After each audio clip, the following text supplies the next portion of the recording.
Si è tenuta ieri la live stream di Level 5 dedicata a tutte le sue produzioni in arrivo tra il 2023 e il 2024, confermando anche il suo ritorno in Occidente dopo un lungo periodo in cui aveva limitato le sue opere al territorio nipponico. La presentazione si è aperta con Decapolis, che anche se non rientrando nei miei gusti è oggettivamente uno dei titoli più originali presentati negli ultimi anni. Prendete l'aspetto investigativo di Ace Attorney, fondetelo con un gioco di ruolo e conditelo con delle musiche incalzanti ed otterrete questa produzione.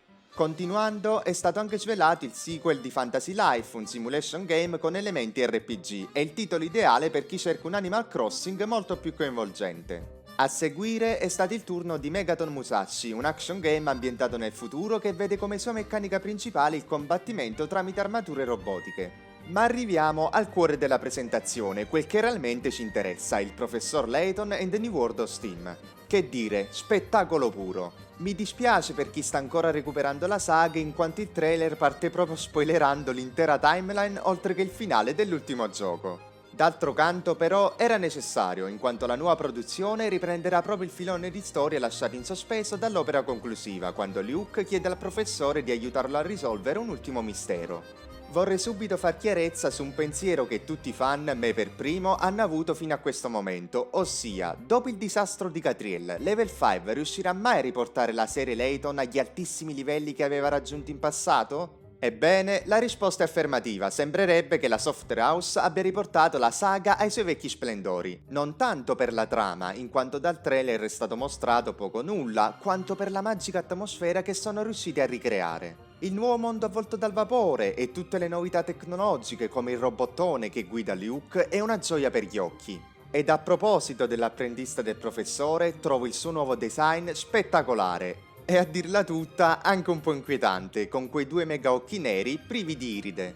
Se con Layton il problema non si poneva, data la minuta dimensione degli stessi, su Luke tale dettaglio è molto evidente, ma immagino che già dopo il primo capitolo ci faremo subito l'abitudine. Ad ogni modo, è sempre un piacere vedere l'evoluzione dei personaggi tanto interiormente quanto sul fronte estetico. Tra l'altro mi ha fatto molto sorridere il fatto di aver mostrato esplicitamente che la nuova voce di Luke sarà anche in questa avventura affidata ad una donna, mentre per Layton continuerà ad essere Yo Oizumi, lo stesso di sempre.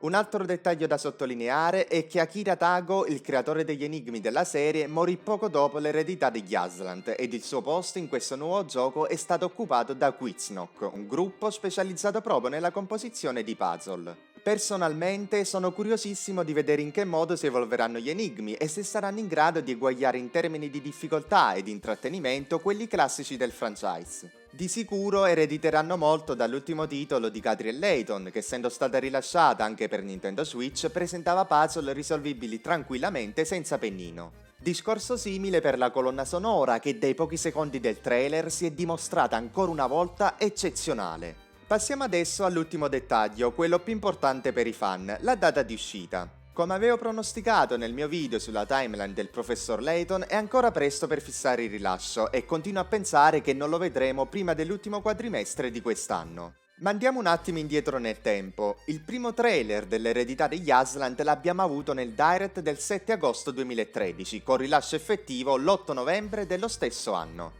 Catriel Layton ci venne presentata all'E3 del 2017 ed il suo gioco venne pubblicato il 6 ottobre di quell'anno. Tralasciando la maschera dei miracoli che ci venne svelata nel lontano 2010, addirittura più di 2 anni prima del suo effettivo rilascio, è possibile notare come gli ultimi titoli Layton siano approdati sulle nostre console pochi mesi dopo il loro trailer ufficiale. Il tutto porta a pensare che se Level 5 continuerà a mantenere questo ritmo, non dovremo aspettare molto prima di avere nuove informazioni sul gioco.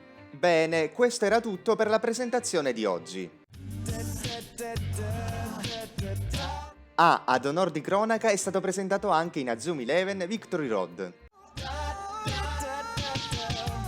Ok, chiusa questa parentesi, vi aspetto qui sotto nei commenti per sapere le vostre opinioni sul nuovissimo Professor Layton. In particolare, che emozione avete provato nel vedere il professore incontrarsi di nuovo col suo apprendista? Ma soprattutto, che ne pensate del nuovo design di Luke? Vi piace o continuate a preferire il vecchio stile? Infine, che ve ne pare della schermata finale con tutte le localizzazioni di The New World of Steam?